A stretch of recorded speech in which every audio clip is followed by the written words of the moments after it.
tell me that I'm never. Halo semua, salam sejahtera Malaysia. Selamat datang ke channel Fels Lifestyle.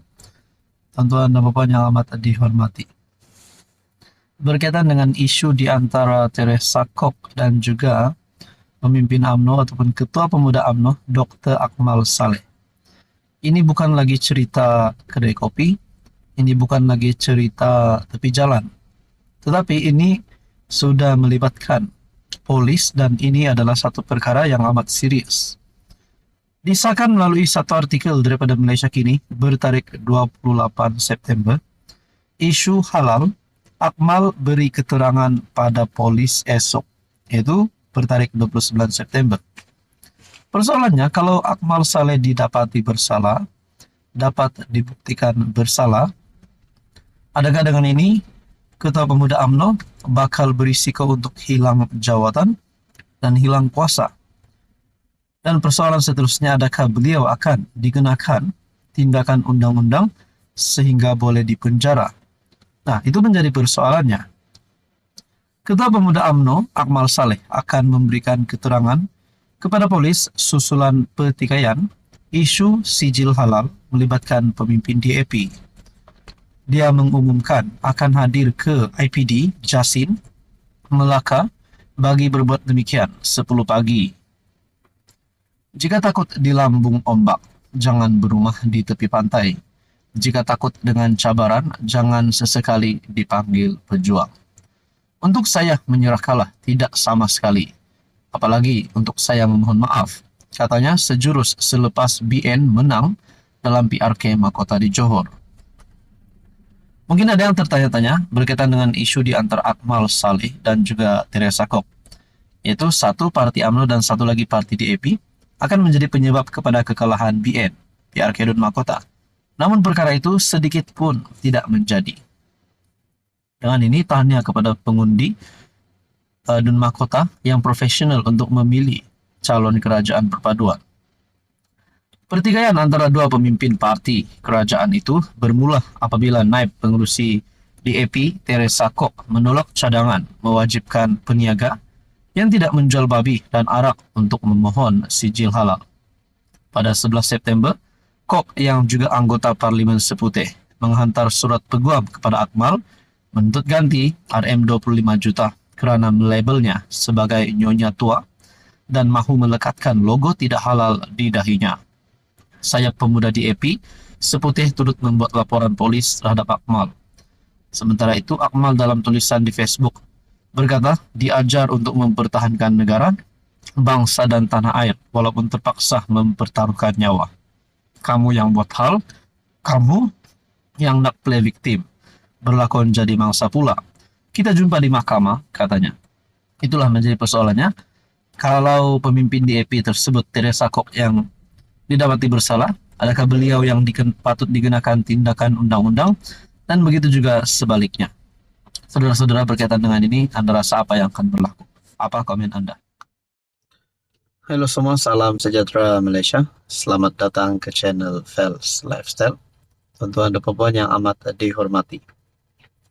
Saudara-saudara, seperti yang kita tahu, Anwar Ibrahim sebagai Perdana Menteri dan juga Tun Mahathir sebagai seorang ahli politik yang amat dihormati ramai, disegani ramai, yang pernah memegang jawatan sebagai Perdana Menteri sebanyak 2 kali.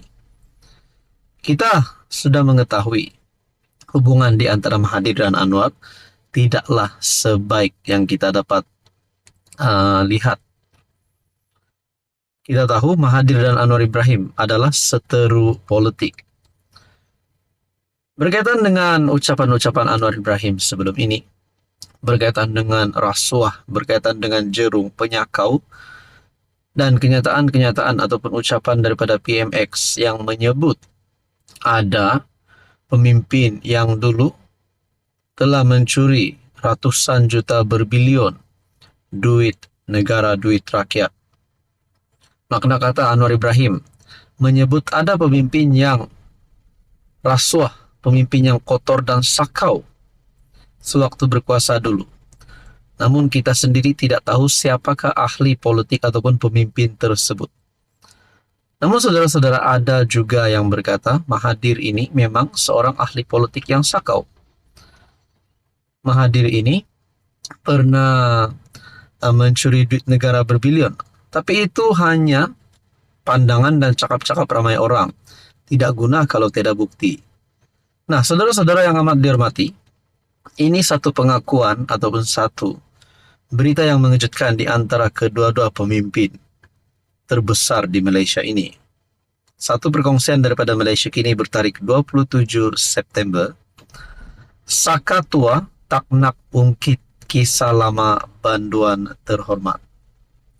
Dr. Mahathir berkata, dia tidak mahu mengungkit kisah lama tetapi merasakan perlu untuk berkongsi pandangannya selepas PM menyifatkan dirinya sebagai banduan terhormat yang dipenjarakan akibat konspirasi politik jahat terhadapnya. Tidak sebut nama saya, tetapi sayalah sang sakatua yang zalim dan menindas rakyat. Rakyat tentu ingat semasa saya PM kali pertama dan Anwar dipecat oleh UMNO pada 1998. Ada dua kes yang dihadapinya. Pertama, kerana salah guna kuasa, dan keduanya salah laku seks, kata bekas PM pada hantaran media sosial.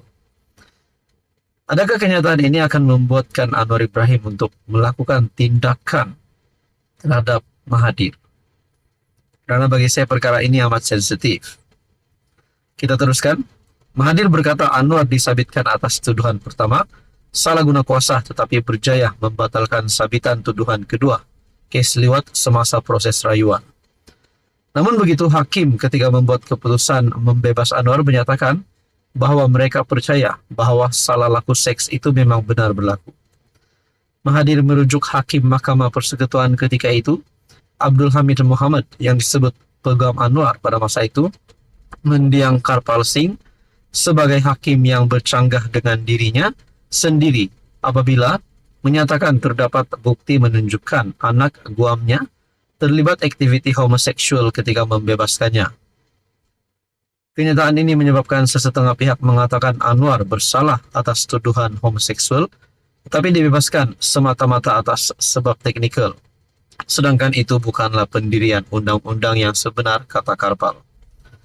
Anwar yang menghabiskan 5 tahun dalam penjara 1999 hingga 2004 bertegas tuduhan-tuduhan tersebut direka oleh Mahathir dan pihak yang bersamanya, dakwaan yang dinafikan bekas PM.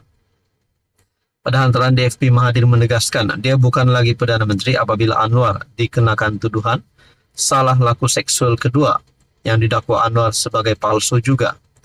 Tetapi ketika tiga peringkat mahkamah mendapati Anwar bersalah, PM pada masa itu ialah Najib dan Menteri Dalam Negeri ialah Zahid.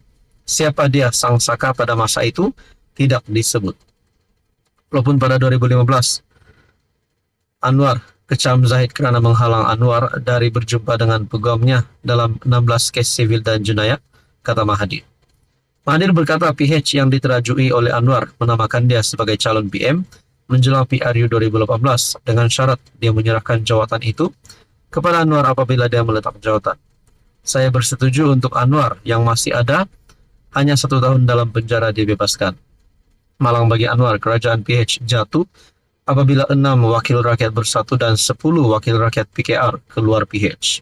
Tidak dapatlah saya serah jawatan PM kepada Anwar. Saudara-saudara yang amat dihormati, akhirnya pengakuan Mahathir ini pasti mengejutkan. Sabtu lalu Anwar membidas pembangkang yang sering menggunakan statusnya sebagai bekas banduan sebagai modal untuk mengkritik pentadbirannya. Ya, saya memang bekas banduan, tapi banduan terhormat dengan tuduhan zalim dan keji. Jadi saudara-saudara yang amat dihormati, menurut Anda, ini adalah pengakuan Mahathir yang pasti menggemparkan ramai. Tuan-tuan dan puan, berkaitan dengan ucapan Anwar sebelum ini, berkaitan dengan rasuah, berkaitan dengan pemimpin yang menyakau, agak-agaknya siapa pemimpin itu? Apa komen Anda?